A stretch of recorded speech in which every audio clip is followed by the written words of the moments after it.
Sa ibang balita, nanawagan naman si House Committee on Micro, Small and Medium Enterprises Development Chairperson Leody Tariela na dapat palakasin ang mga programa ng mga ahensya ng pamahalaan para matulungan ang mga negosyanteng labis na naapektuhan sa kinakaharap na krisis ng bansa. Si Nomer Corporal sa detalye.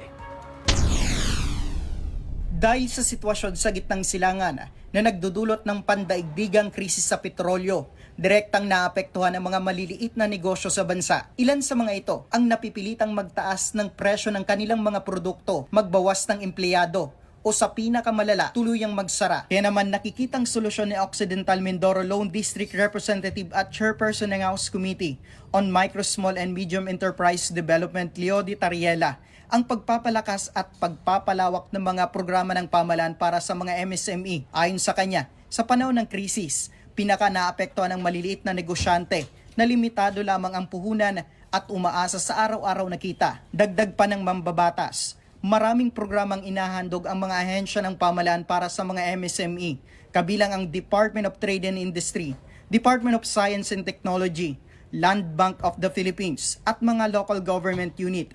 Karamihan sa mga ito ay nakatutok sa pagpapalago ng negosyo, pagpapadali ng pagpapautang at pagbibigay ng suportang pinansyal.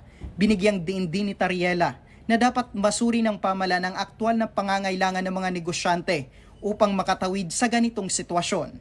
Git pa niya, malagang maging batayan ang mga aral mula sa COVID-19 pandemic upang mas mapagandaan ang mga kahalintulad na krisis sa kinakaharap. Binigyang diin din ng kongresista na dapat may sapat na kakayahan at kahanda ng pamahalaan sa pagresponde sa ganitong mga hamon upang maprotektahan ang mga negosyo at kabuhayan ng mga Pilipino. Para sa totoong balita sa Bagong Pilipinas, Nomer Corporal, Congress News.